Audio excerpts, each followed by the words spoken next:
നമസ്കാരം. കേരളമാകെ തെരഞ്ഞെടുപ്പ് ചൂടിലാണ്. തിരുവനന്തപുരത്ത് നിന്നാണ്. കേരളത്തിൽ അതിശക്തമായ മത്സരം നടക്കുന്ന ഒരു ജില്ലയാണ് തിരുവനന്തപുരം ജില്ല. തിരുവനന്തപുരത്ത് നമുക്കറിയാം ത്രികോണ പോരാട്ടം നടക്കുന്ന നിരവധി മണ്ഡലങ്ങളാണുള്ളത്. അതുകൊണ്ട് തന്നെ പ്രചരണ ചൂട് അത് വലിയ പ്രചരണമാണ് ഇവിടെ നടക്കുന്ന. ഹൈ പവർ പ്രചരണത്തിലേക്ക് 3 മുന്നണികളും കടന്നു കഴിഞ്ഞിരിക്കുന്നു. സനോജ്, ഈ തിരുവനന്തപുരത്തെ ഒരു സവിശേഷത എന്ന് പറയുന്നാൽ ത്രികോണ മത്സരങ്ങൾ ഏറെ ഉള്ള മണ്ഡലമാണ്. നമുക്കറിയാം നേമം BJP വലിയ പ്രതീക്ഷ വച്ചു പുലർത്തുന്ന മണ്ഡലമാണ്. തിരുവനന്തപുരം സെൻട്രൽ, അതോടൊപ്പം തന്നെ വട്ടിയൂർക്കാവ്, കാട്ടാക്കട, ഇങ്ങനെ നിരവധി മണ്ഡലങ്ങൾ തിരുവനന്തപുരം ജില്ലയിലുണ്ട്. ഇതിൽ ഈ തിരുവനന്തപുരത്തെ പോരാട്ടം നമുക്കറിയാം, കേരളം മുഴുവൻ വലിയ പോരാട്ടം നടക്കുകയാണ്. പക്ഷേ തിരുവനന്തപുരത്തെ പോരാട്ടത്തിനൊരു പ്രത്യേക ചൂട് നമുക്ക് ഇവിടെ നിന്നാൽ അനുഭവപ്പെടുന്നുണ്ട്. പ്രത്യേകിച്ചും NDA സംബന്ധിച്ചിടത്തോളം NDAയുടെ ആസ്ഥാനം എന്ന് പറയുന്നത് തിരുവനന്തപുരത്ത് മാരാർജി ഭവനാണ്. അതുകൊണ്ട് തന്നെ ഇവിടെ നിന്ന് ഈ പ്രത്യേകിച്ചും തിരുവനന്തപുരം ജില്ലയ്ക്ക് വലിയൊരു ഫോക്കസ് ഈ ഇലക്ഷന് കിട്ടുന്നുണ്ട്. മറ്റ് ജില്ലകൾക്കില്ല എന്നുള്ളതല്ല, പക്ഷേ ആദ്യം മുതൽ ഒരുപക്ഷേ ഈ തെരഞ്ഞെടുപ്പ് പ്രഖ്യാപനമൊക്കെ വരുന്നതിന് മുമ്പ് തന്നെ തിരുവനന്തപുരം ജില്ലയ്ക്ക് ഇപ്പോൾ വലിയൊരു ഒരു മൈലേജ് കിട്ടിയിട്ടുണ്ട്. അതിന് ഒരു പ്രധാന കാരണം തദ്ദേശ സ്വയംഭരണ തെരഞ്ഞെടുപ്പിലെ മിന്നുന്ന വിജയമാണ്. ആദ്യമായിട്ടാണ് BJP ഒരു കോർപ്പറേഷൻ പിടിക്കുന്നത് കേരളത്തിൽ. അപ്പോൾ ആ കോർപ്പറേഷൻ പിടിച്ചു, ഭരണം ആരംഭിച്ചു. അതിൻ്റെ ഒരു മുതൽക്കൂട്ട് ഇപ്പോൾ തിരുവനന്തപുരത്ത് NDAക്ക് എന്തായാലും ഉണ്ട്. ആ ഒരു മുതൽക്കൂട്ടിൽ ആ ഒരു പിൻബലവുമായിട്ട് തന്നെയാണ് ഈ അടുത്ത മറ്റേ തെരഞ്ഞെടുപ്പ് കഴിഞ്ഞിട്ട് 2 മാസം ആകുന്നേ ഉള്ളൂ. അപ്പം അതിൻ്റെ ചൂടാറും മുമ്പ് തന്നെ മറ്റൊരു തെരഞ്ഞെടുപ്പ് കൂടി വരുമ്പോൾ ഈ ഒരു ഹീറ്റ് കെട്ടടങ്ങിയിട്ടില്ല. തിരുവനന്തപുരത്തിൻ്റെ ഒരു NDA ട്രെൻഡ്, ആ ഒരു ട്രെൻഡ് കെട്ടടങ്ങിയിട്ടില്ല എന്നുള്ളൊരു വിശ്വാസം പൂർണ്ണമായിട്ടും NDA പ്രവർത്തകർക്കുണ്ട്. അതുതന്നെ അവർ വോട്ടാക്കി മാറ്റാൻ പറ്റും എന്നുള്ള ഒരു കൃത്യമായ ആത്മവിശ്വാസം അവർക്കുണ്ട്. അതിനു വേണ്ടിയുള്ള ഒരു പ്രചരണങ്ങൾ എനിക്ക് ഓർമ്മയുണ്ട്. ഈ നമ്മുടെ തദ്ദേശ സ്വയംഭരണ തെരഞ്ഞെടുപ്പ് കഴിഞ്ഞ് റിസൾട്ട് പബ്ലിഷ് ചെയ്തതിൻ്റെ വൈകിട്ട് മാരാർജി ഭവൻ്റെ ക്യാൻറ്റീനിൽ തിരുവനന്തപുരം ജില്ലയുടെ സിറ്റി അധ്യക്ഷനായിട്ടുള്ള കരമന ജയനുമായിട്ട് ചായ കുടിക്കാനിരിക്കുന്നപ്പോൾ അദ്ദേഹം പറഞ്ഞത്, വിശ്രമമില്ല, ഒന്ന് കഴിഞ്ഞു, ഇന്ന് മുതലുള്ള നമ്മുടെ പ്രവർത്തനം നിയമസഭാ ഇലക്ഷന് വേണ്ടിയുള്ളതാണ്. അപ്പോൾ അന്ന് മുതൽ ഇതിൻ്റെ ഒരു ചെയിൻ കട്ടാകാതെ തന്നെ അതിൻ്റെ ഒരു തുടർച്ച എന്നോണം വർക്ക് ചെയ്ത് വരികയാണ്. അപ്പോൾ അതിൻ്റെ ഒരു ഫലം എന്തായാലും തിരുവനന്തപുരത്ത് ഭയങ്കരമായി തന്നെ നിഴലിച്ച് കാണും എന്നുള്ളൊരു ശുഭാപ്തി വിശ്വാസം അണികൾക്കിടയിലുണ്ട്, പാർട്ടി പ്രവർത്തകർക്കിടയിലുണ്ട്, മാത്രമല്ല ജനങ്ങൾക്കിടയിലുമുണ്ട്. നമ്മളിപ്പോൾ പൊതുജനങ്ങളോട്, ഈ നിഷ്പക്ഷരായിട്ടുള്ള ആളുകൾ, ഒരു പാർട്ടിയിലും ഇല്ലാത്ത ആൾക്കാരോട് തിരുവനന്തപുരത്തിൻ്റെ ഒരു ട്രെൻഡിനെ കുറിച്ച് ചോദിക്കുമ്പോൾ തന്നെ അവർ പറയുന്നുണ്ട് NDAക്ക് വലിയൊരു അനുകൂലമായ ഒരു സമയമാണ്. പ്രത്യേകിച്ചും തിരുവനന്തപുരം നഗരസഭ ഇപ്പോൾ അവരുടെ കയ്യിലാണ്. നഗരസഭ വന്ന് 2 മാസത്തിനകം തന്നെ ജനോപകാരപ്രദമായ നിരവധി പദ്ധതികൾ അവർക്ക് അവതരിപ്പിക്കാൻ പറ്റി, നല്ലൊരു ബഡ്ജറ്റ് അവതരിപ്പിക്കാൻ പറ്റി. മാത്രമല്ല ഈ ആറ്റുകാൽ പൊങ്കാല ഉൾപ്പെടെയുള്ള കാര്യങ്ങൾ കുറ്റമറ്റതാക്കി മുന്നോട്ട് കൊണ്ടുപോകാനും കഴിഞ്ഞു എന്നുള്ളത് വലിയൊരു നേട്ടം തന്നെയാണ്. ഇതൊക്കെ വോട്ടാക്കി മാറ്റാൻ കഴിഞ്ഞാൽ NDA ഒരുപക്ഷെ പ്രതീക്ഷിക്കുന്നതിലും അല്ലെങ്കിൽ ഇപ്പോൾ ഈ പറയുന്ന പ്രവചനാതീതമായൊരു വിജയമായിരിക്കും അവർ ഈ തിരുവനന്തപുരത്ത് മാത്രം കാഴ്ചവെക്കാൻ പോകുന്നത്. പ്രത്യേകിച്ചും തിരുവനന്തപുരം സെൻട്രൽ, തൊട്ടടുത്തുള്ള നേമം മണ്ഡലം, വട്ടിയൂർക്കാവ് മണ്ഡലം. വട്ടിയൂർക്കാവിൻ്റെ ഒരു സ്വഭാവം നമ്മൾ തത്വമായി തന്നെ ചർച്ച ചെയ്തിരുന്നു. ഹരിയും ഞാനും കൂടെ എടുത്ത ചർച്ചയായിരുന്നു. കാര്യം വട്ടിയൂർക്കാവിൻ്റെ ഒരു പ്രത്യേകത എന്ന് പറയുന്നത് അത് പൂർണ്ണമായും ഒരു പൊളിറ്റിക്കൽ മണ്ഡലമാണ്. മറ്റിടത്തുള്ളതെല്ലാം ഈ പറഞ്ഞ പോലെ പല ഘടകങ്ങൾ ചേർന്നിട്ടുള്ളതാണ്. പക്ഷേ വട്ടിയൂർക്കാവിൻ്റെ കാലാകാലങ്ങളിലായ ഒരു സ്വഭാവം എന്ന് പറഞ്ഞു കഴിഞ്ഞാൽ അവിടെ രാഷ്ട്രീയമാണ് കൃത്യമായി പ്രതിഫലിക്കുന്നത്. അതുകൊണ്ട് തന്നെ അവിടെയൊക്കെ ഒരു വലിയ മാറ്റം കൊണ്ടുവരിക എന്നുള്ളത് വലിയൊരു ഭഗീരഥ പ്രയത്നമാണ്. ആ കണക്കിന് നോക്കുകയാണെങ്കിൽ BJP കണക്കിന് വട്ടിയൂർക്കാവിൽ ഒരു ചരിത്രം തിരുത്തി എഴുതും എന്ന് തന്നെ നമുക്ക് പറയേണ്ടി വരും. മാത്രമല്ല തൊട്ടപ്പുറത്തുള്ള കഴക്കൂട്ട മണ്ഡലം, ഇതൊക്കെ പ്രതീക്ഷ വയ്ക്കുന്ന മണ്ഡലങ്ങൾ തന്നെയാണ്. പിന്നെ മലയോര മേഖലകളിലായിട്ടുള്ള ഈ നെടുമങ്ങാട്, അരുവിക്കര, കാട്ടാക്കട, നെയ്യാറ്റിൻകര, പാറശാല, ഇതൊക്കെ വലിയ പ്രതീക്ഷ വയ്ക്കുന്ന മണ്ഡലങ്ങൾ തന്നെയാണ് കുമാർ. ഈ ഒരു പാർട്ടിയുടെ വളർച്ച നമ്മൾ ഓരോ പാർട്ടിയുടെയും എടുത്തു നോക്കിക്കഴിഞ്ഞാൽ ഈ ദീർഘകാലമായി മഞ്ചേശ്വരത്തും കാസർഗോഡുമൊക്കെ ഒരു ചെറിയ പച്ച വെളിച്ചം കണ്ടിരുന്ന ഒരു BJP പ്രവർത്തകർ പിന്നീട് ആ ഒരു അനുകൂല രാഷ്ട്രീയ കാറ്റ് അത് തിരുവനന്തപുരം മേഖലയിലേക്ക് ആഞ്ഞടിക്കുകയായിരുന്നു. ഈ ഒരു രാഷ്ട്രീയ പാർട്ടിയുടെ വളർച്ചയുടെ ഒരു ബ്രേക്ക് ഔട്ട് പോയിൻ്റ് എന്ന് പറഞ്ഞൊരു നിശ്ചിത ശതമാനത്തിലേക്ക് വോട്ടിംഗ് ശതമാനം വളരുക, അതിനുശേഷം വിജയങ്ങൾ, സീറ്റ്, തദ്ദേശ സ്ഥാപനങ്ങൾ, നിയമസഭാ മണ്ഡലങ്ങൾ. ഇല്ല, ഞാൻ ആ പച്ച വെളിച്ചമല്ല ഉദ്ദേശിച്ചത്. ആ പച്ച വെളിച്ചമല്ല, ഗോ ഹെഡ് പച്ച വെളിച്ചമാണ് ഞാൻ ഉദ്ദേശിച്ചത്. അപ്പോൾ അങ്ങനെ ഒരു സിഗ്നൽ, അതായത് തിരുവനന്തപുരത്തെ നഗരസഭാ വിജയം, അത് തിരുവനന്തപുരം നഗരസഭയുടെ ചുറ്റുമുള്ള മണ്ഡലങ്ങളിലേക്കൊരു ബ്രേക്ക് ഔട്ടിന് സാധ്യതയുണ്ട്. തീർച്ചയായിട്ടും സനോജി പറഞ്ഞ പോലെ ഞാൻ ഇന്ന് പൊലിപ്പിച്ച് പറയുകയാണ്. പച്ച വെളിച്ചം മാത്രമല്ല, പച്ചയും കാവിയും കൂടെ ഉള്ളൊരു വെളിച്ചം സംയുക്തമായൊരു വെളിച്ചം നമുക്ക് അങ്ങ് വടക്കും തെക്കും അത് 80-കൾ മുതൽ തന്നെ, അതായത് BJPയുടെ ജന്മം ഉണ്ടാകുന്നത് മുതൽ തന്നെ നമുക്ക് കാണാൻ പറ്റുന്നൊരു കാഴ്ചയാണ്. മാരാർജി മഞ്ചീശ്വരത്ത് മുതൽ ഇവിടെ 80-കളിൽ കുമ്മനം രാജശേഖരൻ ഒക്കെ ഇവിടെ തിരുവനന്തപുരത്തും അങ്ങനെ വലിയൊരു വളർച്ച തെക്കും ഏറ്റവും വടക്കുമാണ് പ്രധാനമായിട്ടും കാണാൻ പറ്റുന്ന ഒരു കാഴ്ചയുണ്ടായിരുന്നത്. അങ്ങനെ അവിടെ നിന്ന് തുടങ്ങി വളരെ ഒരു വളരെ നല്ല രീതിയിലുള്ളൊരു ഗ്രോത്ത്, കൃത്യമായ അളവിലുള്ള ഒരു ഗ്രോത്ത് നമുക്ക് തിരുവനന്തപുരത്ത് കാണാൻ പറ്റുന്നു. ആ ഗ്രോത്താണ്, പിന്നെ ആ ഒരു വളർച്ചയാണ് ഇപ്പോൾ തിരുവനന്തപുരം കോർപ്പറേഷൻ BJPയുടെ നേതൃത്വത്തിൽ NDA പിടിക്കുന്ന ഒരു സാഹചര്യം തന്നെ ഉണ്ടായത്. അത്തരമൊരു വലിയ ഒരു മുതൽക്കൂട്ട് BJPക്ക് തിരുവനന്തപുരം നഗരത്തിലുണ്ട്, തിരുവനന്തപുരം കോർപ്പറേഷനിലുണ്ട്. അതോടൊപ്പം തന്നെ ഗ്രാമപ്രദേശങ്ങളിലും BJPയുടെ ഒരു സംഘടനാ സംവിധാനം വളരെ ശക്തമാണ് തിരുവനന്തപുരം ജില്ലയെ സംബന്ധിച്ചിടത്തോളം. പ്രത്യേകിച്ചും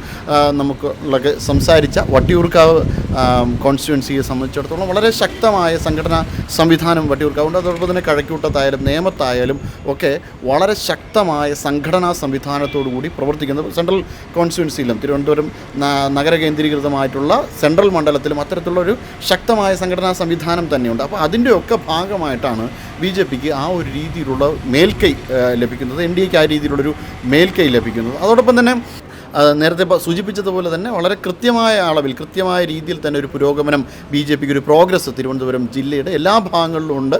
പ്രധാനമായിട്ടും ഈ പറഞ്ഞ വട്ടിയൂർക്കാവിലായാലും സെൻട്രൽ കോൺസ്റ്റിറ്റ്യുവൻസിയിലായാലും അതോടൊപ്പം തന്നെ നേമത്തായാലും വളരെ ശക്തമായ രീതിയിൽ അത് ഉണ്ട് എന്നുള്ളതാണ്. അല്ല, നമ്മൾ ഈ BJPയുടെ ഒരു ഗ്രോത്ത് സ്റ്റോറി മാത്രം പറയുകയല്ല. സത്യം പറഞ്ഞാൽ കേരള രാഷ്ട്രീയം എന്ന് പറയുന്നത് LDFൻ്റെയും UDFൻ്റെയും രണ്ട് അച്ചുതണ്ടിൽ ഉണ്ടായിരുന്ന രാഷ്ട്രീയമാണ്. അവിടേക്ക് ഒരു മൂന്നാം ശക്തി വരുന്നു. അത് BJP ആയതുകൊണ്ടാണ് നമ്മൾ ആ ഒരു നമ്മൾ ഒരു ക്രിക്കറ്റ് മത്സരം കാണുകയാണെങ്കിൽ രണ്ട് ടീമുകളും വളരെ മികച്ച പ്രകടനം കാഴ്ചവെച്ചാൽ ആ ക്രിക്കറ്റ് മത്സരം കൂടുതൽ ആസ്വാദ്യകരമാകും. അതുപോലെ തന്നെ ഇവിടെ പരമ്പരാഗതമായി LDF UDF എന്നത് മാറി പുതിയൊരു രാഷ്ട്രീയ പാർട്ടി രംഗപ്രവേശം അതിശക്തമായി ചെയ്യുന്ന ഒരു ജില്ല എന്ന നിലയിലാണ് തിരുവനന്തപുരത്തെ രാഷ്ട്രീയ പോരാട്ടത്തെ നമ്മൾ കാണുന്നത്. ഇതിൽ വട്ടിയൂർക്കാവ് മണ്ഡലത്തെ നമ്മൾ പരിശോധിച്ച് കഴിഞ്ഞാൽ വട്ടിയൂർക്കാവ് മണ്ഡലത്തിൽ സ്ഥാനാർത്ഥി നിർണയത്തിൽ BJPയുടെ സ്ഥാനാർത്ഥി നിർണയത്തിൽ ഒരു കാലതാമസമുണ്ടായി, അങ്ങനെയൊക്കെയുള്ള ഒരു പ്രചരണമുണ്ട്. അപ്പോൾ വട്ടിയൂർക്കാവിനെ സംബന്ധിച്ചിടത്തോളം വട്ടിയൂർക്കാവിൽ വൈകിയാണ് NDAയുടെ ഒരു സ്ഥാനാർത്ഥി നിർണയം നടത്തിയത്. പക്ഷേ വട്ടിയൂർക്കാവിലൊരു വലിയൊരു സംഘടനാ സംവിധാനം BJPക്കുണ്ട്, NDAക്ക് അവിടെ ഉണ്ട് എന്നുള്ളത് കൊണ്ട് തന്നെ ഈ സംഘടനാ സംവിധാനത്തിൻ്റെ ഒരു ശക്തി കാരണം അവിടെ വലിയ രീതിയിൽ മുന്നോട്ട് പോകുവാൻ വേണ്ടിയിട്ട് അവിടെ ഒരു സ്ഥാനാർത്ഥി നിർണയം നടക്കാതെ ഇപ്പോൾ കോർപ്പറേഷൻ തിരഞ്ഞെടുപ്പിൽ നഗരസഭാ തിരഞ്ഞെടുപ്പിലൊക്കെ കണ്ടതാണ് ബഹുഭൂരിപക്ഷം മേഖലകളിലും BJP അവിടെ കടന്നു കയറുന്ന ഒരു കാഴ്ചയാണ് തിരുവനന്തപുരം കോർപ്പറേഷനിൽ വട്ടിയൂർക്കാവ് മണ്ഡലത്തിൽ നമുക്ക് കാണാൻ പറ്റിയത്. ആ ഒരു മേൽക്കൈ ഇപ്പോഴും അവർക്ക് അവിടെ ഉണ്ട് എന്നുള്ളതാണ് മറ്റൊരു വസ്തുത. ഈ പറഞ്ഞ പോലെ തിരുവനന്തപുരം നഗരസഭ അല്ലെങ്കിൽ തിരുവനന്തപുരം ജില്ലയെ സംബന്ധിച്ചിടത്തോളം ഒരു നിയമസഭാ മത്സരങ്ങളിൽ നമുക്ക് കാണാൻ പറ്റുന്ന ഒരു കാഴ്ച വളരെ ന്യൂട്രലാണ്. തിരുവനന്തപുരം ഓരോ വർഷവും മാറിയാണ് ജനങ്ങൾ വോട്ട് നൽകുന്നത്. ഒരു രാഷ്ട്രീയമായിട്ട് അവർക്ക് എന്തെങ്കിലും തരത്തിൽ ആഭിമുഖ്യമുണ്ട് എന്നുള്ളതിനപ്പുറം അവർക്ക് അവരുടെ ഒരു വികസനോന്മുഖമായിട്ടുള്ള ഒരു കാഴ്ചപ്പാട് തിരുവനന്തപുരത്തിൻ്റെ ജില്ലയ്ക്കുണ്ട് എന്നുള്ളതാണ്. തിരുവനന്തപുരത്തിൻ്റെ ഒരു നവോത്ഥാന മൂല്യം കൊണ്ടോ അല്ലെങ്കിൽ മറ്റെന്തെങ്കിലും തരത്തിലുള്ള ഒരു പ്രത്യേകത കൊണ്ടോ അത്തരത്തിൽ രാഷ്ട്രീയമായ കാഴ്ചപ്പാടുകൾക്കൊപ്പം തന്നെ വികസനം ഏറെ ആഗ്രഹിക്കുന്ന ഒരു ജില്ലയാണ്. പക്ഷേ നമുക്കറിയാം ഭാരതത്തിലെ മറ്റേതൊരു തലസ്ഥാനത്തെ അപേക്ഷിച്ച് നോക്കുകയാണെങ്കിലും തിരുവനന്തപുരം വളരെയധികം പിന്നോട്ടടി നേരിട്ടതും ഇത്തരം ഒരു കാര്യത്തിലാണ്. അതായത് കേരള രൂപീകരണത്തിന് ശേഷം കാര്യമായൊരു വികസനം തിരുവനന്തപുരം ജില്ലയിൽ ഉണ്ടായിട്ടില്ല എന്നുള്ളതാണ്. ഇവിടെ ആകെക്കൂടെയുള്ള വികസനം എന്ന് പറയുന്നത് പഴയ ആൾക്കാരത്തൊക്കെ ചോദിച്ചാൽ പറയും അത് തിരുവിതാംകൂർ രാജഭരണം ഉണ്ടായിരുന്ന സമയത്തുള്ള വികസനം മാത്രമാണ് തിരുവനന്തപുരം ജില്ലയിലുള്ള വികസനം എന്ന് പലരും പറയാറുണ്ട്. സത്യമായ ഒരു കാര്യമാണ് കുമാറേ. ഇന്നിപ്പോൾ നമ്മൾ തിരുവനന്തപുരത്ത് വന്നു ചേരുന്ന ഒരാൾ കാണുന്ന കാര്യങ്ങളെല്ലാം അന്താരാഷ്ട്ര വിമാനത്താവളം മുതൽ ഇവിടുത്തെ മെഡിക്കൽ കോളേജ്, മറ്റ് തിരുവനന്തപുരത്ത് കാണുന്ന പൗരാണികമായ കെട്ടിടങ്ങൾ, ഇതൊക്കെ രാജഭരണകാലത്തുണ്ടായതാണ്. അതിൻ്റെ പിന്തുടർച്ച ഈ പറഞ്ഞതുപോലെ കാരണവന്മാരായി ഉണ്ടാക്കി വെച്ചത് അനുഭവിക്കുകയാണ് പിന്തലമുറക്കാർ. അല്ലാതെ ഈ പുതിയ തലമുറ എന്തുണ്ടാക്കി എന്നുള്ളത് വലിയ ചോദ്യചിഹ്നമാണ്. ഇവിടെ കുറേ വെള്ളപ്പൊക്കം ഉണ്ടാക്കുന്നുണ്ട്. കാര്യം തമ്പാനൂർ, പഴവങ്ങാടി അല്ലെങ്കിൽ കിഴക്കേക്കോട്ട ഭാഗങ്ങളിൽ ഒരു ചാറ്റൽ മഴ അല്ലെങ്കിൽ ഒരു മഴ, സാമാന്യം ശക്തമായൊരു മഴ 1 മണിക്കൂർ ശക്തിയായി പെയ്താൽ ഈ പ്രദേശങ്ങളൊക്കെ ഇന്നും വെള്ളക്കെട്ടിനടിയിലാണ്. ഇവിടുത്തെ തിരുവനന്തപുരത്തെ ജനം, അതായത് തലസ്ഥാന ജില്ല, തിരുവനന്തപുരത്തിൻ്റെ കേന്ദ്ര ബിന്ദുവാണല്ലേ ഇത് കിഴക്കേക്കോട്ട എന്നൊക്കെ പറയുന്ന സ്ഥലം. ആ സ്ഥലം അനുഭവിക്കുന്ന ഏറ്റവും വലിയ ദുരിതമാണ് ഈ പറയുന്നത് ചാലക്കമ്പോളം. ഏറ്റവും പൗരാണികമായ ഒരു കമ്പോളമാണ് തിരുവനന്തപുരത്തെ. അതൊക്കെ ഇന്നും നീറുന്ന പ്രശ്നങ്ങളിൽപ്പെട്ട് ഒഴുകുകയാണ്. നമ്മളവിടെ നോക്കുകയാണെങ്കിൽ കാലാകാലങ്ങളായി അവിടെ കൊടികുത്തി വാഴുന്നത് ഈ പറഞ്ഞ ഇടത് യൂണിയനുകളാണ്. കമ്പോളത്തിൽ വരെയുള്ള യൂണിയൻ പ്രവർത്തകർ അത്തരത്തിലാണ്. പക്ഷേ അതുകൊണ്ടൊക്കെ എന്ത് നേട്ടമുണ്ടാക്കി എന്നുള്ളത് വലിയൊരു ചോദ്യചിഹ്നമാണ്. ഇത്തരത്തിലുള്ള ചില ചോദ്യങ്ങൾ ആളുകൾ സ്വയം ചോദിച്ചു തുടങ്ങിയിരിക്കുന്നു. അത് അവരെ ഒന്ന് മാറ്റി ചിന്തിക്കാൻ പ്രേരിപ്പിക്കുകയും ചെയ്യുന്നു. ഈ പറയുന്നത് പോലെ വർഷങ്ങളായി ഈ അന്തം കമ്മി എന്നൊക്കെ നമ്മൾ പറയും, ആ രീതിയിൽ പ്രവർത്തിച്ചവർ പോലും ഇന്ന് അവരുടെ മനസ്സിനൊരു ചാഞ്ചാട്ടം ഉണ്ടായിരിക്കുന്നു. എന്തുകൊണ്ട് നമ്മൾ ഇത്രയും കാലം ഇതിൽ അടിയുറച്ച് വിശ്വസിച്ചു, അല്ലെങ്കിൽ ഇത്രയും കാലം ഇതിനൊപ്പം കൊടിപിടിച്ച് നടന്നു, എന്നിട്ട് എന്തുണ്ടായി, നമ്മളുടെ കുടുംബത്ത് എന്ത് നേട്ടമുണ്ടായി എന്ന് അവർ സ്വയം ചോദിച്ചു തുടങ്ങിയിരിക്കുന്നു. അപ്പോൾ അവർ കാണുന്ന ഇപ്പോഴത്തെ ഒരു പ്രത്യാശാ കിരണം എന്ന് പറയുന്നത് ഈ പറയുന്നത് UDF അവർ പണ്ടേ എഴുതി തള്ളിയതാണ് അങ്ങനെയുള്ള കുറേ ആൾ. പിന്നെ അവർക്കുള്ളത് ദേശീയതയുടെ ഭാഗമാകുക എന്നുള്ളതാണ്. അതിന് ഒരു പരിധിവരെ നരേന്ദ്രമോദി എന്ന് പറയുന്ന ഫാക്ടർ വലിയൊരു ഘടകം തന്നെയാണ്. ഇപ്പോൾ ഒരുപാട് കുത്തൊഴുക്ക് നടക്കുന്നുണ്ടല്ലോ BJPയിലേക്ക്, മറ്റു പാർട്ടികൾ. ഈ വരുന്നവരുമായിട്ടൊക്കെ നമ്മൾ സംസാരിക്കുമ്പോൾ അവരെല്ലാവരും പറയുന്നത് നരേന്ദ്രമോദിജിയുടെ കീഴിലുള്ള പാർട്ടി, അല്ലെങ്കിൽ നരേന്ദ്രമോദിജി നേതൃത്വം നൽകുന്ന ലോക നേതാക്കൾ പോലും ആരാധിക്കുന്ന നരേന്ദ്രമോദിജിയുടെ കീഴിൽ വർക്ക് ചെയ്യുക. അപ്പോൾ ഈ ഒരു വിചാരം, അല്ലെങ്കിൽ ഈ ഒരു വ്യക്തിപ്രഭാവം കൃത്യമായി വലിയ രീതിയിൽ പാർട്ടിയിലേക്ക് ഇത്തരത്തിലുള്ള ഒഴുക്കുകളെ സഹായിച്ചിട്ടുണ്ട്. മാത്രമല്ല സാധാരണക്കാരായ ജനങ്ങളെ ഇത്തരത്തിൽ മാറി ചിന്തിക്കുന്നതിനും വളരെയധികം സഹായിച്ചിട്ടുണ്ട്. മാത്രമല്ല ഇപ്പോൾ ഹരി സൂചിപ്പിച്ചതുപോലെ കാലാകാലങ്ങളായി തിരുവനന്തപുരം വീർപ്പുമുട്ടുന്ന കുറേ വികസന സ്വപ്നങ്ങളുണ്ട്. ട്വിൻ ടവർ ആക്കും, അല്ലെങ്കിൽ ഇവിടെ ഇരട്ട നഗര പദ്ധതി കൊണ്ടുവരും, സ്മാർട്ട് സിറ്റി ആക്കും എന്നൊക്കെയുള്ള പ്രഖ്യാപനങ്ങളൊക്കെ കടലാസിലാണ് ഒതുങ്ങിക്കൊണ്ടിരുന്നത്. പക്ഷേ ഇപ്പോൾ തിരുവനന്തപുരം നഗരത്തിൻ്റെ ഭരണം ഏറെക്കുറെ BJPയുടെ കയ്യിലാണ്. ഇനിയിപ്പോൾ തിരുവനന്തപുരത്തിന് ഒരു 2-3 MLA-മാരെ കൂടെ കിട്ടിയാൽ ഇതായിരിക്കില്ല. കാര്യം കേന്ദ്രം ഭരിക്കുന്ന പാർട്ടി, ഈ സംസ്ഥാനം ഭരിക്കുന്ന, അല്ലെങ്കിൽ ആ പ്രദേശം ഭരിക്കുന്ന MLA, അവിടുത്തെ കോർപ്പറേഷൻ, ഈ 3 കാര്യം കൂടെ ഒന്നുകൂടി അവർക്ക് കാര്യങ്ങൾ എളുപ്പമാവും. ഈ റട്ടാപ്പിസമൊക്കെ അവിടെ തീരുകയാണ്. ഇങ്ങനെയുള്ള ഇതിൻ്റെ ഇടതുപക്ഷം വന്ന് കിടക്കുമ്പോഴാണല്ലോ അവരുടേതായ രാഷ്ട്രീയ സ്വാധീനങ്ങൾ ഉപയോഗിച്ച് കാര്യങ്ങൾ നീക്കാനും, അല്ലെങ്കിൽ അവരുടേതായ കാര്യങ്ങൾ നടപ്പാക്കാനും വേണ്ടി പലതരത്തിലുള്ള തടസ്സവാദങ്ങൾ ഉന്നയിക്കുന്നത്. ഇനി അത്തരം തടസ്സവാദങ്ങൾക്കൊന്നും ഇവിടെ സാധ്യമല്ല, അല്ലെങ്കിൽ അതിനൊരു ചാൻസ് ഇല്ല എന്നുള്ളതാണ് ജനങ്ങളും പറയുന്നത്. അപ്പോൾ ജനങ്ങൾക്കും ആവശ്യം വലിയ മാറ്റമാണ്. തിരുവനന്തപുരം നഗരത്തിൻ്റെ നമ്മൾ വികസന രാഹിത്യത്തെക്കുറിച്ച് പറയുമ്പോൾ കഴിഞ്ഞ ദിവസം പുറത്തു വന്ന് ഞെട്ടിപ്പിക്കുന്ന ഒരു യാഥാർത്ഥ്യം, അത് പറയാതെ പോകാൻ കഴിയില്ല. കാരണം അത് കേരളത്തിൽ, തിരുവനന്തപുരത്ത് പ്രത്യേകിച്ചും വാർത്തയാകാതിരിക്കാൻ പലരും ശ്രദ്ധിച്ചിട്ടുണ്ടോ എന്ന് സംശയമുണ്ട്. കാരണം കഴിഞ്ഞ ദിവസം ലോക്സഭയിൽ കേന്ദ്ര ധനകാര്യമന്ത്രി കേരളത്തിനെ പേരെടുത്ത് പറഞ്ഞ ഒരു കാര്യം പറഞ്ഞിരുന്നു. കാരണം ഈ കേരളത്തിന് ആമമുട്ട മാത്രമേ കിട്ടിയുള്ളൂ എന്നൊക്കെ പറഞ്ഞിട്ടുള്ള ഒരു രാഷ്ട്രീയ പ്രചരണം നടക്കുമ്പോൾ കഴിഞ്ഞ ദിവസം നിർമ്മലാ സീതാരാമൻ പറഞ്ഞത് 311 കോടി രൂപ കേരളത്തിന് അനുവദിച്ചിട്ടുണ്ട്. അത് വാങ്ങിയെടുക്കാൻ യാതൊരുവിധ നടപടി അപ്രൂവ് ചെയ്തിട്ടുണ്ട്. അത് വാങ്ങിയെടുത്ത് അതിൻ്റെ കാര്യങ്ങൾ ചെയ്യാനുള്ള യാതൊരു നടപടിയും സംസ്ഥാന സർക്കാർ ഇന്നേ വരെ എടുത്തിട്ടില്ല എന്നാണ്. ഇതിപ്പോൾ മാർച്ച് മാസമാണ്, അടുത്ത് 31-ാം തീയതി കൂടി ഇത്തരം ഫണ്ടുകളെല്ലാം ലാപ്സ് ആവാൻ പോകുക. ഇത് അനുവദിച്ചിട്ടുള്ള തുക 311 കോടിയിൽ 250 കോടി രൂപ അനുവദിച്ചിരിക്കുന്നത് തിരുവനന്തപുരം ജില്ലയിലെ ഫ്ലഡ് മാനേജ്മെൻറ്റിന് വേണ്ടിയിട്ടാണ്, അർബൻ ഫ്ലഡ് മാനേജ്മെൻറ്റിന് വേണ്ടിയിട്ടാണ്. അരമണിക്കൂർ മഴ പെയ്താൽ തമ്പാനൂർ നഗരം വെള്ളത്തിനടിയിലാകുന്നുണ്ട്. തിരുവനന്തപുരത്തെ തീരദേശ പ്രദേശങ്ങൾ മുഴുവൻ കടലെടുത്തു പോകുന്ന സാഹചര്യമുണ്ട്. ഇതിനെല്ലാം ഒരൊറ്റ പ്രശ്ന പരിഹാരമായി സെൻട്രൽ ഗവൺമെൻറ്, കേന്ദ്ര ഗവൺമെൻറ് അനുവദിച്ചിരിക്കുന്ന 200 കോടി രൂപ അത് വാങ്ങിയെടുത്ത് ജനങ്ങളുടെ ജീവനും സ്വത്തിനും സംരക്ഷണം നൽകാനുള്ള ഒരു നടപടിയുമായിട്ടില്ല. ഇപ്പോൾ ഈ കഴിഞ്ഞ 2 ടൈമിലായിട്ടാണ് BJP കൗൺസിലർമാർ, ഞാൻ ഈ നഗരസഭ ഇവിടുത്തെ കാര്യം പറയുകയാണ്, വാർഡ് തലത്തിലുള്ള കാര്യങ്ങൾ പറയുകയാണ്, BJP കൗൺസിലർമാർ വ്യാപകമായി ഇവിടെ വന്നത്.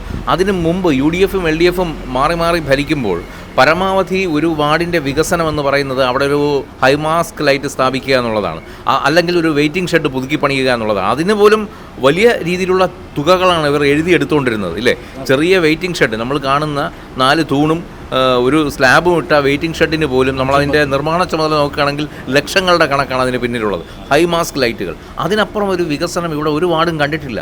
അത് കൃത്യമായി കണ്ടു തുടങ്ങിയത് ഒരുപക്ഷേ BJP ഈ 36 സീറ്റിൽ ആദ്യം ജയിച്ചു വരുന്നു, പിന്നീട് പ്രതിപക്ഷമായി വരുന്നു, ഇപ്പോൾ ഇതാ ഭരണപക്ഷത്ത് തന്നെ എത്തിയിരിക്കുന്നു. ഈ ഒരു 3 ടൈമിലായിട്ടാണ് തിരുവനന്തപുരം നഗരത്തിലെ പല വാർഡുകളും പലതരത്തിലുള്ള വികസനങ്ങളും കണ്ടു തുടങ്ങിയെന്നുള്ളത് ഒരു യാഥാർത്ഥ്യമാണ്. അത് ഇവിടുത്തെ ജനങ്ങൾക്ക്, മറ്റാർക്കും, ഇപ്പം രാഷ്ട്രീയ പാർട്ടികൾക്ക് വേണമെങ്കിൽ അങ്ങോട്ടും ഇങ്ങോട്ടും താറടിച്ച് കാണിക്കാം, പക്ഷേ ഇത് കൃത്യമായി മനസ്സിലാക്കിയ ഇവിടുത്തെ ജനങ്ങളുണ്ട്. കാര്യം ഈ ഒരു 4-5 തലമുറകളായിട്ട് ഇവിടെ ജീവിക്കുന്ന ആൾക്കാരാണ്. അപ്പോൾ അവർ കണ്ടിട്ടുണ്ട് അവരുടെ നാട് ഏത് രീതിയിലാണ് വികസിച്ച് വരുന്നത്. അങ്ങ് കേന്ദ്രത്തിൽ പ്രധാനമന്ത്രി നരേന്ദ്രമോദി വരുന്നു, അദ്ദേഹം ഒരു ടേം പൂർത്തിയാക്കി അടുത്ത ടേമിലേക്ക് പോകുന്നു. അതിന് സമാന്തരമായിട്ടാണ് കേരളത്തിലും ഇത്തരത്തിൽ BJP ഒരു വേരോട്ടം തുടങ്ങിയത്. അപ്പോൾ ഇവിടെ വരുന്ന വികസനങ്ങളും അതിനനുസൃതമായിട്ടുള്ള കാര്യങ്ങൾ, കൃത്യമായ പ്രധാനമന്ത്രിയുടെ പദ്ധതികൾ പലതും നമുക്കറിയാം. മുദ്രാ ലോണൊക്കെ ഇവിടെ ആദ്യം അവതരിപ്പിക്കപ്പെടാൻ വലിയ പാടായിരുന്നു. ബാങ്കുകളിൽ ചെല്ലുമ്പോൾ പോലും അതിനെ നിരുത്സാഹപ്പെടുത്തി മടക്കി അയക്കുന്ന ഒരു സാഹചര്യം ഉണ്ടായിരുന്നു. പക്ഷേ ഇന്നിപ്പോൾ അതൊക്കെ മാറി.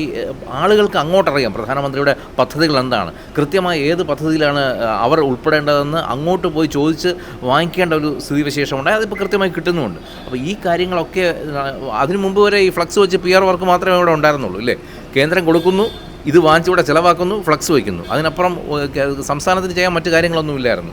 ഫ്ലക്സ് വയ്ക്കുന്നതിൻ്റെ ഒരു തങ്ങളുടെ പേര് കൃത്യമായി വരുന്നില്ല എന്ന് പറഞ്ഞതിൻ്റെ പേരിൽ പോലും പല പദ്ധതികളും ലാപ്സായി പോയ ഒരു ചരിത്രം തന്നെയുണ്ട്. ഇനി നമ്മൾ നേരത്തെ പറഞ്ഞതുപോലെ പ്രളയ ഭീഷണി നേരിടുന്ന ഒരു വലിയ ഒരു കേരളത്തിൻ്റെ ജില്ലകളിൽ ഏറ്റവും അധികം പ്രളയ ഭീഷണി നേരിടുന്ന ജില്ലകളിൽ ഒന്നാണ്. അതായത് നഗരത്തിൽ, മറ്റ് പ്രദേശങ്ങളിലല്ല.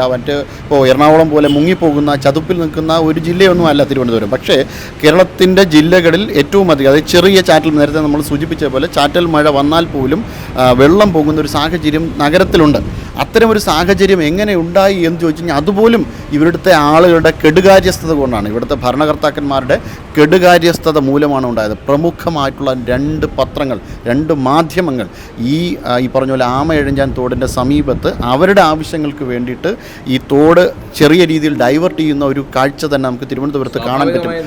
തടസ്സപ്പെടുത്തിക്കൊണ്ടുള്ള നിർമ്മാണ പ്രവർത്തനങ്ങൾ അവിടെ നടത്തിയിട്ടുണ്ട്. ആ സ്വാഭാവികമായ നീരൊഴുക്കിനെ തടസ്സപ്പെടുത്തിക്കൊണ്ട് കെട്ടിടങ്ങൾ അതിന് മുകളിൽ കെട്ടിവയ്ക്കുന്ന ഒരു കാഴ്ച നമുക്ക് തിരുവനന്തപുരത്തെ പഴയ ആൾക്കാർക്ക് എല്ലാവർക്കും ഇത് അറിയുന്നുണ്ട്, കൃത്യമായി അവർക്ക് മനസ്സിലാക്കുന്നുണ്ട്. അത്തരത്തിൽ അവരെടുത്ത സമീപനങ്ങൾ കാരണമാണ് തിരുവനന്തപുരം നഗരത്തിൻ്റെ ഈ തമ്പാനൂർ വരുന്ന പ്രദേശങ്ങളിലൊക്കെ വലിയ രീതിയിലുള്ള വെള്ളപ്പൊക്കം ഈ മഴയോട്, ചെറിയ ചാറ്റൽ മഴ വന്നാൽ തന്നെ ഉണ്ടാകുന്നത്. അങ്ങനെ വികസനം ഒരു രീതിയിലും കൊണ്ടുവരില്ല എന്ന് ശപഥം ചെയ്തതുപോലെയാണ് ജില്ലയെ അവർ ഓരോ കാലത്തും സമീപിച്ചിട്ടുള്ളത്. ഇനി നമുക്ക് നേരത്തെ സൂചിപ്പിച്ചതുപോലെ എയർപോർട്ട് ആയാലും തിരുവനന്തപുരത്തിൻ്റെ പ്രധാനപ്പെട്ട പദ്ധതികൾ, ഈ വിഴിഞ്ഞം പോർട്ട് യഥാർത്ഥത്തിൽ 10-100 കൊല്ലത്തിൻ്റെ ചരിത്രം, അതായത് സർസിപിയുടെ മാസ്റ്റർ പ്ലാനാണ്. ആ സർസിപിയുടെ മാസ്റ്റർ പ്ലാനിന് ശേഷം എത്രയധികം സർക്കാരുകളാണ് മാറി വന്നത്. പിന്നീട് BJP സർക്കാർ അധികാരത്തിൽ വരേണ്ടി വന്നു, നരേന്ദ്രമോദി സർക്കാർ അധികാരത്തിൽ വരേണ്ടി വന്നു. പരിശോധിക്കുമ്പോൾ രാജവംശത്തിൻ്റെ കാലത്ത് പോലും അത് പോർട്ടാണ്. അതെ, അത്തരത്തിൽ വലിയ ചരിത്രപരമായിട്ടുള്ള പ്രാധാന്യമുള്ള ഒരു പോർട്ടാണ്. ഏറ്റവും അധികം ഇൻ്റർനാഷണൽ ട്രേഡ് റൂട്ടുമായിട്ട് ഏറ്റവും അധികം വളരെ നാച്ചുറൽ ആയിട്ടുള്ള പോർട്ട്. ഇതുവരെയും അവിടെ ഒരു നവീകരണം നടത്താത്തത്? ലോകത്തിൽ തന്നെ, ഇന്ത്യയിലെന്നല്ല ലോകത്തിൽ തന്നെ ഏറ്റവും അധികം സമ്പന്നമായ ഒരു പ്രദേശമായിട്ട് തിരുവനന്തപുരത്തെ മാറ്റിയെടുക്കാൻ കഴിയുമായിരുന്നു ഇതിനോട് എത്രയോ കാലം മുന്നേ തന്നെ. അപ്പം നമുക്ക് 1980കളിലെ ഒരു ചരിത്രം വെച്ച് പരിശോധിച്ചുകൊണ്ട് ചൈനയും ഇന്ത്യയുമായിട്ട് കമ്പയർ ചെയ്യുന്നൊരു വീഡിയോ ഒക്കെ നമുക്ക് ഇപ്പോൾ കാണാൻ പറ്റും. അത് വളരെ യാഥാർത്ഥ്യമാണ്. നമ്മുടെ സാമ്പത്തിക സ്ഥിതിയും അവരുടെ സാമ്പത്തിക സ്ഥിതിയും ഏറെക്കുറെ വളരെയധികം സമാനമായിരുന്നു. നെഹ്റുവിയൻ എക്കണോമിക്സ് കാരണം തകർന്നു പോയി. ഞാൻ ജില്ലയുടെ കാര്യം പറയുമ്പോൾ ഞാൻ അതിൽ കടന്നു കയറി പറയുകയല്ല. പക്ഷേ രാജ്യത്തിൻ്റെ ഭരണ സംവിധാനത്തിൻ്റെ വീഴ്ച കാരണമാണ് 1992 നമ്മൾ ബാങ്ക്രപ്റ്റ് ആവുന്ന ഒരു സാഹചര്യം ഉണ്ടായത്. അത്തരത്തിൽ നമ്മുടെ ഒരു ബാങ്ക്രപ്റ്റ് ആവുന്ന ഒരു സാഹചര്യം ഭാരതത്തിലുണ്ടായിരുന്നെങ്കിൽ തിരുവനന്തപുരം ജില്ല കേന്ദ്രീകരിച്ച്, അല്ലെങ്കിൽ സംസ്ഥാനം ഭരിക്കുന്ന സർക്കാരുകളുടെ കെടുകാര്യസ്ഥത മൂലം ഈ നാട്ടിലെ ആൾക്കാർക്ക് മര്യാദയ്ക്ക് വികസനം എത്തുന്ന ഒരു കാഴ്ച നമുക്ക് തിരുവനന്തപുരത്ത് കാണാൻ പറ്റില്ല. അത്തരത്തിൽ വലിയ ഡ്രൈ ആയിരിക്കുകയാണ്. അത് വരണ്ട് കിടക്കുന്ന ഒരു പ്രദേശമായിട്ട് തിരുവനന്തപുരത്തെ മാറ്റിയെടുക്കാനാണ് കഴിഞ്ഞ 70-ലേറെ വർഷത്തിൻ്റെ ചരിത്രം കൊണ്ട് നമുക്ക് കാണാൻ പറ്റുന്നത്. അതിനൊരു മാറ്റം വരണമെന്നുള്ള ആഗ്രഹത്തോടു കൂടിയാണ് കഴിഞ്ഞ തിരുവനന്തപുരം കോർപ്പറേഷനിൽ നഗരസഭയിൽ നടന്ന തെരഞ്ഞെടുപ്പിൽ അവർ മാറ്റിക്കുത്തുകയും വളരെ വലിയ ഭൂരിപക്ഷത്തോടു കൂടി അതിനെ ആരെയും കുറ്റം പറഞ്ഞിട്ട് കാര്യമില്ല. അവരുടെ ഈ ഇടതിൻ്റെയും വലതിൻ്റെയും, അതായത് ഇടതിനെയും വലതിനെയും മാറി തിരുവനന്തപുരം പിന്തുണച്ചിട്ടുണ്ട്. ഏതെങ്കിലും ഒരു രാഷ്ട്രീയ കക്ഷിയല്ല പിന്തുണച്ചത്. ഇവരിൽ ആരെങ്കിലും ഒരാൾ ശരിയാകുമോ, അതായത് തെരഞ്ഞെടുപ്പ് തന്നെ ആരെങ്കിലും ഒന്ന് ശരിയായെങ്കിൽ എന്ന ഒരു പ്രതീക്ഷയായിട്ട് മാറുന്നുണ്ടായിരുന്നു തിരുവനന്തപുരം ജില്ലയെ സംബന്ധിച്ചിടത്തോളം. മാറി വരുന്ന ആൾക്കാർ അഴിമതി ചെയ്ത് വെള്ളാനയായി തിരുവനന്തപുരത്തെ കാണുന്നതല്ലാതെ മറ്റൊന്നും സംഭവിച്ചില്ല എന്നുള്ളതാണ്. അതിന് ഒരു മാറ്റം നമുക്ക് ഇപ്പോൾ തിരുവനന്തപുരം ജില്ലയിൽ ഇപ്പോൾ വട്ടിയൂർക്കാവ് വളരെയധികം രാഷ്ട്രീയമായി ചിന്തിക്കുന്ന ഒരു മണ്ഡലമാണ്. അതോടൊപ്പം തന്നെ കഴക്കൂട്ടവും ആയാലും സെൻട്രൽ മണ്ഡലം ആയാലും ഒക്കെ രാഷ്ട്രീയമായി ചിന്തിക്കും. ഒപ്പം സെൻസിബിളായിട്ടുള്ള മണ്ഡലങ്ങളാണ് ഇതെല്ലാം തന്നെ. വളരെ ആലോചിച്ചുറച്ച് വളരെയധികം ചിന്താശേഷിയുള്ള മനുഷ്യർ ജീവിക്കുന്ന, നന്നായി പത്രം വായിക്കുന്ന, നന്നായി രാഷ്ട്രീയം വിലയിരുത്തുന്ന മനുഷ്യർ ജീവിക്കുന്ന മണ്ഡലങ്ങളാണ് ഇതെല്ലാം. അതുകൊണ്ട് തന്നെയാണ് അവർ ക്രമാനുഗതമായിട്ട് NDA പിന്തുണച്ചത്. എന്നാൽ കോൺഗ്രസിനെയും ഇടതുപക്ഷത്തിനും സ്വാധീനമുള്ള മണ്ഡലങ്ങൾ തിരുവനന്തപുരത്ത് ഇല്ല എന്നല്ല, തിരുവനന്തപുരത്തുണ്ട്. പക്ഷേ പ്രധാനമായിട്ടും മത്സരം നടക്കുന്ന ഈ തിരുവനന്തപുരം സെൻട്രൽ മണ്ഡലത്തിലായാലും അതോടൊപ്പം തന്നെ വട്ടിയൂർക്കാവിലായാലും നഗര കേന്ദ്രീകൃതമായ മണ്ഡലങ്ങളിലെല്ലാം തന്നെ NDAക്ക് വളരെയധികം വലിയ സാധ്യത കൽപ്പിക്കുന്നതും ഇത്തരത്തിൽ വളരെയധികം ചിന്തിക്കുന്ന, അതായത് വിദ്യാസമ്പന്നരായിട്ടുള്ള ആൾക്കാർ ആ മേഖലകളിൽ ഒരുപാടുണ്ട് എന്നുള്ളതാണ്. സർക്കാർ ഉദ്യോഗസ്ഥരാണ് അധികവും ഉള്ളത്. അപ്പോൾ അതുകൊണ്ട് തന്നെ ഈ മേഖലകളിൽ എൻ ഡി എക്ക് വളരെ വലിയ പ്രാധാന്യമുണ്ട്. മാത്രമല്ല കുമാറേ, ഈ തിരുവനന്തപുരത്തെ മണ്ഡലത്തിൽ ഈ സ്ഥാനാർത്ഥി നിർണ്ണയം, എൻ ഡി എയുടെ സ്ഥാനാർത്ഥി നിർണ്ണയം നമ്മൾ നോക്കുകയാണെങ്കിൽ അതുപോലും വളരെയധികം പഠിച്ചാണ് ചെയ്തിട്ടുള്ളത്. ഈ നമുക്കറിയാം മലയോര മേഖലകളിലെല്ലാം യുവാക്കളെയാണ് സ്ഥാനാർത്ഥികളായി നിർത്തിയിരിക്കുന്നത് അല്ലേ. നെടുമങ്ങാട് യുവരാജ് ഗോകുൽ, അരുവിക്കര മറ്റേ ചലച്ചിത്ര താരമായിട്ടുള്ള വിവേക് ഗോപൻ, തൊട്ടപ്പുറത്ത് പാറശാലയിൽ ഗിരീഷ്, അങ്ങനെ ആ മലയോര മേഖലകൾ കേന്ദ്രീകരിച്ച് ഓടി നടന്ന് പ്രവർത്തിക്കാൻ കണക്കാക്കി യുവാക്കളെയാണ് സെലക്ട് ചെയ്തിരിക്കുന്നത്. എന്നാൽ കുറച്ചുകൂടി ഇടനാട്ടിൽ വരുമ്പോൾ ഇരുത്തം വന്ന എൻ ഡി എയുടെ മുതിർന്ന നേതാക്കൾ അല്ലേ, സംസ്ഥാന അധ്യക്ഷൻ ഉൾപ്പെടെയുള്ളവർ.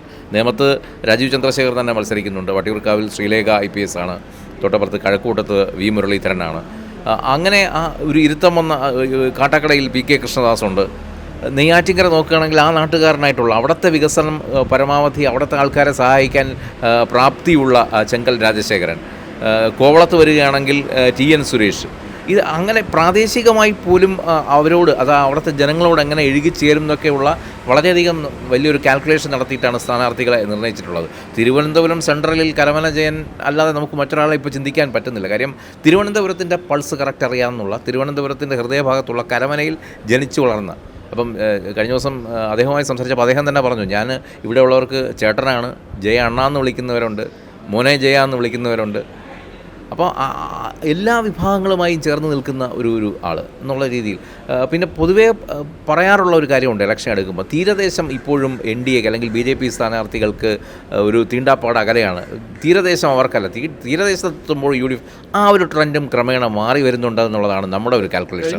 കാര്യം തിരിച്ചടിച്ചതാണ്. പാർലമെൻറ്റ് തെരഞ്ഞെടുപ്പിൽ രാജീവ് ചന്ദ്രശേഖറിന് ഏറ്റവും കൂടുതൽ വോട്ട് കിട്ടിയ പ്രദേശങ്ങളിലൊന്ന് വിഴിഞ്ഞ മേഖലയാണ്. അതായത് വിഴിഞ്ഞത്തെ ആകുലത കാണാനും അതിന് പരിഹാരം കണ്ടെത്തുവാനും വേണ്ടിയിട്ട് ശ്രമം നടത്തിയ അതെ ഒരു രാഷ്ട്രീയ നേതാവ്. അതായത് വെറുതെ അല്ല, അദ്ദേഹത്തോടൊപ്പം വളരെ സയൻറ്റിഫിക് ആയിട്ട് ഒരു അനാലിസിസ് നടത്താൻ പറ്റുന്ന ഒരു ടീം ഉൾപ്പെടെയാണ് അദ്ദേഹം വിഴിഞ്ഞത്ത് പോവുകയും വിഴിഞ്ഞത്ത് നിന്ന് ഏത് ഭാഗത്തൂടെയാണ് വെള്ളം കയറി വരാനുള്ള സാധ്യത, എന്താണ് അവിടുത്തെ ശാസ്ത്രീയപരമായിട്ടുള്ള പോരായ്മ എന്ന് കണ്ടറിഞ്ഞുകൊണ്ട് അതിന് പരിഹാരം കണ്ടെത്തി. നമ്മൾ ഓഖി ദുരന്തത്തിൻ്റെ സമയത്തുള്ള പ്രശ്നം ആരും മറന്നിട്ടുണ്ടാവില്ല. അന്ന് പങ്കായം വെച്ച് നേരിട്ട് പങ്കായം വിജയൻ എന്നൊരു പേര് കൂടി നമ്മുടെ മുഖ്യമന്ത്രിക്ക് നേടിയ നിർമ്മലാ സീതാരാമൻ പോകേണ്ടി വന്നു. നിങ്ങൾ ഞങ്ങൾക്ക് അമ്മയെ പോലെയാണ് എന്ന് പറഞ്ഞുകൊണ്ട് തമിഴ് മലയാളം പോലുമല്ല തമിഴിൽ സംസാരിച്ച അവരെ വളരെയധികം സ്വീകരിക്കുന്ന ഒരു സാഹചര്യമുണ്ട്. അത്തരത്തിൽ ക്രമാനുഗതമായിട്ടുള്ള ഒരു പുരോഗതി നമുക്ക് ഈ തീരദേശ മേഖലയിലും കാണാൻ പറ്റുമെന്നുള്ളതാണ് എൻ്റെ ഏറ്റവും മറ്റു വലിയ പ്രത്യേകത. അപ്പം ആ കൈയടക്കി വച്ചിരുന്ന എല്ലാ പ്രദേശങ്ങളും ചോർന്നു പോകുന്നു എന്നുള്ളതാണ്. അതായത് ഈ കാലാകാലങ്ങളിൽ ജനങ്ങളെ, അതായത് തീരദേശ മേഖലയിൽ ചോദിച്ചാൽ എന്തും കൊടുത്ത് സഹായിക്കാൻ വേണ്ടിയിട്ട് സന്നദ്ധരായിട്ടുള്ള, നമ്മൾ പ്രളയത്തിൻ്റെയൊക്കെ സമയത്ത് അവരുടെ സ്നേഹം കേരളം കണ്ടതാണ്. ഇപ്പോൾ കൊല്ലം ജില്ലയിൽ നിന്ന് വന്ന മത്സ്യബന്ധന ബോട്ടുമായി വന്നുകൊണ്ട് പലപ്പോഴും അവരുടെ മത്സ്യബന്ധന ബോട്ടുകൾ തകർന്ന് അടിയുന്ന കാഴ്ച പോലും കണ്ടു. എന്നിട്ട് പോലും തങ്ങളുടെ മത്സ്യബന്ധന ബോട്ട് ഉപയോഗിച്ച് എത്ര പേരുടെ ജീവനാണ് അവർ രക്ഷപ്പെടുത്തിയത്. പക്ഷേ അവരുടെ ജീവൻ നഷ്ടപ്പെടുന്ന സമയത്ത് നമ്മുടെ ഭരണാധികാരികൾ ഉറക്കം നടിച്ചിരുന്നൊരു കാഴ്ചയാണ്. ഇപ്പോൾ മുനമ്പത്തെ വിഷയം നടന്നപ്പോൾ അവിടെ ഓടിയെത്താൻ വേണ്ടിയിട്ട് NDA മാത്രമേ അവർക്കുണ്ടായിരുന്നുള്ളൂ. അതോടൊപ്പം തന്നെ ഓഖി ദുരന്തത്തിൻ്റെ സമയത്ത് NDA മാത്രമേ അവർക്കുണ്ടായിരുന്നുള്ളൂ. അങ്ങനെ തീരദേശ മേഖല കേന്ദ്രീകരിച്ചുകൊണ്ട് എന്തെങ്കിലും തരത്തിലുള്ള വികസന പദ്ധതിക്കോ അല്ലെങ്കിൽ അവരെ ഒന്ന് ചേർത്ത് പിടിക്കുവാനോ NDA ഒപ്പമുണ്ട് എന്ന് അവരുടെ തോന്നലിൻ്റെ അടിസ്ഥാനത്തിലാണ് അത്തരത്തിലുള്ളൊരു ഗ്രാഫ്, ഒരു ക്രമാനുഗതമായ ഒരു പുരോഗതി നമുക്ക് അവിടെ ഉണ്ടാകുന്നത്. അത്തരത്തിൽ ഒരു സമീപനം ഇവരിൽ നിന്ന് പണ്ടൊരു രാഷ്ട്രീയ കക്ഷിയിൽ നിന്ന്, അവരുടെ വോട്ട് എങ്ങനെയായാലും നമ്മുടെ പെട്ടിയിൽ തന്നെ, പ്രത്യേകിച്ചും UDF ആണ് ആ വോട്ട് കൈക്കലാക്കിക്കൊണ്ടിരുന്നത്. പക്ഷേ ഇപ്പോൾ വല്ലാതെ മടുത്തു കഴിഞ്ഞു അവിടുത്തെ ആൾക്കാർക്ക്. അപ്പോൾ അതുകൊണ്ട് തന്നെ ഈ മേഖലയിലും വലിയൊരു മാറ്റം ഇവർക്ക് കാണാൻ കഴിഞ്ഞു, പ്രത്യേകിച്ച് തിരുവനന്തപുരം ജില്ലയിൽ എന്നുള്ളതാണ്. എന്തായാലും തിരുവനന്തപുരം ജില്ലയുടെ വിശേഷങ്ങൾ അത് പറയാനേറെയുണ്ട്, ധാരാളം സമയം വേണ്ടിവരും, പ്രത്യേകിച്ചും ഈ വാശിയേറിയ തെരഞ്ഞെടുപ്പ് നടക്കുന്ന ഈ കാലഘട്ടത്തിൽ. എന്തായാലും മറ്റൊരു രാഷ്ട്രീയ ചർച്ചയ്ക്ക് ഒരുപക്ഷെ ഇനിയും സമയമുണ്ടായിരിക്കും. എന്തായാലും തിരുവനന്തപുരം ജില്ലയിലെ വിശേഷങ്ങൾ നമ്മൾ താൽക്കാലികമായി ഇവിടെ അവശേഷിക്കുകയാണ്. എന്തായാലും ഒരു കാര്യം പറയാം, തിരുവനന്തപുരത്ത് വാശിയേറിയ പോരാട്ടം തന്നെ നടക്കുകയാണ്. കേരളത്തിലെ ഏറ്റവും പ്രധാനപ്പെട്ട വാശിയേറിയ തെരഞ്ഞെടുപ്പ് നടക്കുന്ന ജില്ലയായി വലിയ രാഷ്ട്രീയ പരിവർത്തനം നടക്കാൻ പോകും. പോവുകയാണ്. രാഷ്ട്രീയപരമായി വലിയ സമവാക്യങ്ങൾ ഇവിടെ മാറ്റി എഴുതപ്പെടുകയാണ്. കാലാകാലങ്ങൾ ഉണ്ടായിരുന്ന കൺവെൻഷണൽ ഈ പോളിംഗ് രീതികളൊക്കെ മാറി. ഇപ്പോൾ ജനത്തിന് കൃത്യമായിട്ട് അറിയാം. ഈ പറയുന്നത് പോലെ പണ്ട് അങ്ങോട്ട് ഉരുട്ടി കൊടുക്കുന്ന സാധനം മാത്രം വിഴുങ്ങിക്കൊണ്ടിരിക്കുന്ന ഒരു നിലപാടൊക്കെ മാറിയിരിക്കുന്നു. ഇന്ന് അവർക്ക് ചൂസ് ചെയ്യാനുള്ള ഒരുപാട് ഓപ്ഷൻസ് ഉണ്ട്. അപ്പോൾ അവർക്ക് കൃത്യമായി ചൂസ് ചെയ്യാം. ഈ സോഷ്യൽ മീഡിയ എന്ന് പറയുന്നത് എന്തൊക്കെ പറഞ്ഞാലും വലിയ ഒരു പരിവർത്തനമാണ് സമൂഹത്തിൽ കൊണ്ടുവന്നിരിക്കുന്നത്. ഇന്ന് ജനങ്ങൾക്ക് സ്വയം തിരിച്ചറിയാനുള്ള ഏറ്റവും വലിയൊരു ടൂളായി മാറിയിരിക്കുകയാണ് സോഷ്യൽ മീഡിയ. അവനവൻ്റെ മുഖത്തിന് നേരെ വയ്ക്കുന്ന ഒരു കണ്ണാടിയായി മാറുകയാണ് സോഷ്യൽ മീഡിയ. അപ്പോൾ അത്തരത്തിൽ നോക്കുകയാണെങ്കിൽ ഈ വിധിയെഴുത്തിന് മുമ്പ് എന്തൊക്കെ മാനദണ്ഡങ്ങൾ അടിസ്ഥാനമാക്കിയാകണം ഞങ്ങൾ പോളിംഗ് ബൂത്തിലേക്ക് ചെല്ലേണ്ടതെന്നുള്ളൊരു കൃത്യമായ ധാരണയോടുകൂടിയാണ് ഓരോ വോട്ടർമാരും ഇക്കുറി പോളിംഗ് ബൂത്തിലേക്ക് എത്തുന്നത്. അതിനിടയിലാണ് വീട്ടിൽ പോയി ചോദിക്കാനൊക്കെയുള്ള പറച്ചിൽ വരുമ്പോൾ ആ ജനങ്ങളും പറഞ്ഞു തുടങ്ങി, ഞങ്ങൾ കൃത്യമായി ചോദിക്കും. ഈ പറഞ്ഞതുപോലെ പോളിംഗ് ബൂത്തിലെത്തിയിട്ട് ചോദിക്കാനുള്ളതൊക്കെ ഞങ്ങൾ അവിടെ ചോദിക്കും എന്നുള്ള രീതിക്കാണ് ഇപ്പോൾ മുന്നോട്ട് പോകുന്നത്. കുമാർ സൂചിപ്പിച്ചതുപോലെ തിരുവനന്തപുരം വലിയൊരു പരിവർത്തനത്തിൻ്റെ പാതയിലാണ്. ആ പരിവർത്തനം എന്താണ് എന്നുള്ളത് ഏപ്രിൽ 9 ബാലറ്റിലേക്ക് പോകും. അത് മെയ് 4 അത് റിസൾട്ടായി നമ്മുടെ കൈകളിലേക്ക് വരികയും ചെയ്യും. നമസ്കാരം. HIV അണുബാധ സന്തോഷപൂർണമായ ഒരു ജീവിതത്തിന് തടസ്സമല്ല. HIV അണുബാധയ്ക്ക് ഫലപ്രദമായ ചികിത്സ ഇന്ന് ലഭ്യമാണ്. ഇതിന് യഥാസമയം അണുബാധ കണ്ടെത്തുന്നതും കാലേക്കൂട്ടി ചികിത്സ നടത്തേണ്ടതും അത്യാവശ്യമാണ്. സൗജന്യമായ ചികിത്സയും മാർഗനിർദ്ദേശങ്ങളും സർക്കാർ ആശുപത്രികളിലെ ART അഥവാ ഉഷസ് കേന്ദ്രങ്ങളിൽ ലഭ്യമാണ്. ആരോഗ്യ സംരക്ഷണം ഓരോരുത്തരുടെയും ഉത്തരവാദിത്തമാണ്.